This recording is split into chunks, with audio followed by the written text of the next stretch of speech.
গাধাকে সৃষ্টি করার পর তাকে বলা হলো সকাল থেকে সন্ধ্যা পর্যন্ত তাকে ক্লান্তিহীন পরিশ্রম করতে হবে,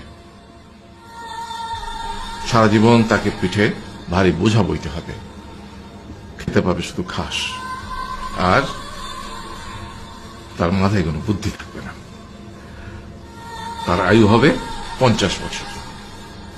গাধা করজোড়ে সৃষ্টিকর্তাকে বলল, আমি এত বছর বাঁচতে চাই না, আমাকে 20 বছর আয়ু দেওয়া হোক। সৃষ্টিকর্তা সেটাই মঞ্জুর করলেন। কুকুরকে যখন সৃষ্টি করা হলো তখন তাকে বলা হলো যে সে হবে মানুষের সবচেয়ে বড় বন্ধু, কিন্তু সে খাবে মানুষের উচ্ছিষ্ট, এবং তার আয়ু হবে 30 বছর।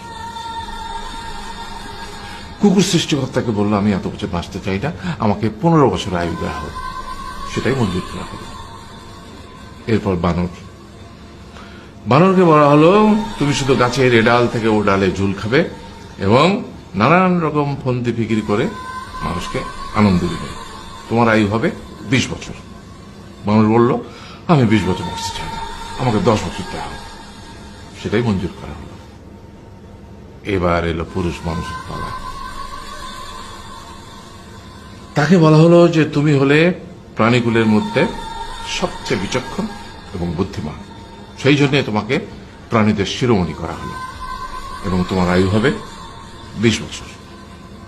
তখন পুরুষ মানুষ বলল, করজোড়ে বলল সৃষ্টিকর্তাকে যে 20 বছর আয়ু অত্যন্ত কম, হে প্রভু, আমাকে ওই গাধার সে যে 30 বছর আয়ু চায়নি সেটা আমাকে দেয়া হোক, ওই যে কুকুর 15 বছর ফিরিয়ে দিয়েছিল সেটাও আমাকে দেয়া হোক, আর যে বানর 10 বছর নেয়নি সেটাও আমাকে দেয়া হোক।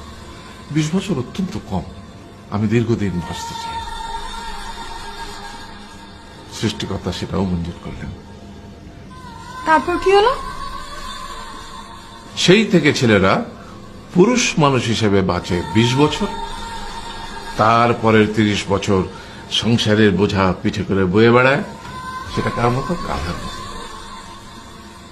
তারপরের 15 বছর সে তার ছেলে মেয়েরা যা দেয় সেই রকম ঠিক কুকুরের মতো উচ্ছিষ্ট খেয়ে বাঁচে।